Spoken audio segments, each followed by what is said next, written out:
Un très joli extrait de La Voix du sentir de Luis Sansa sur la captation de l'énergie. Je vais souvent dans les marchés, je sens les odeurs des tomates, des salades, des carottes.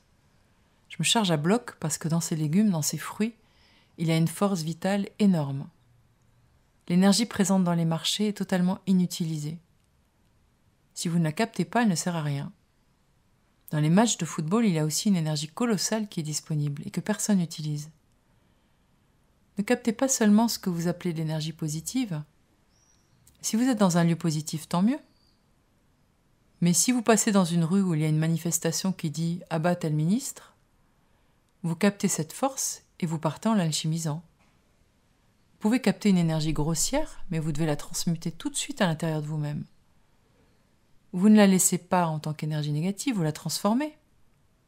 Comment ? Lorsque vous avez capté cette énergie, vous dites à l'intérieur de vous « Gloire à Dieu ». La charge se renverse. Tout le négatif est expulsé. Cela vous semble tellement simple que vous n'arrivez pas à le croire. Il suffit de faire cela ? Oui, il suffit de faire cela.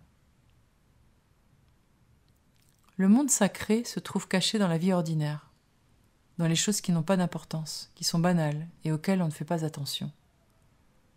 C'est pour cela qu'il est si difficile à déceler.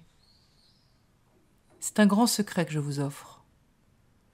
On croit qu'on va trouver le divin dans les cathédrales, à Notre-Dame, dans les écrits des saints, alors qu'il est peut-être caché dans un petit coin de votre balcon, dans un caillou, dans les choses humbles, simples, qui, par la sensibilité des impressions, entrent dans notre corps.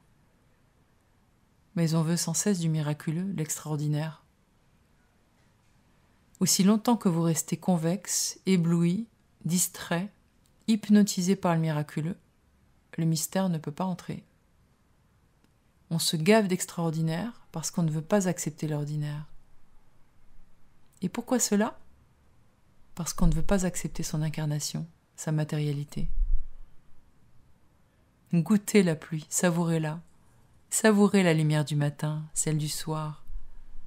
Soyez amoureux, c'est cela capter les impressions.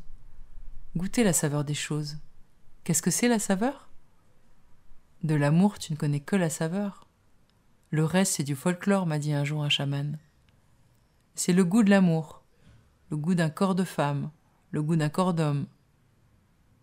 Peut-être que Dieu, ce mystère énorme, n'est qu'un goût. Et nous le cherchons dans un concept. C'est là notre profonde stupidité.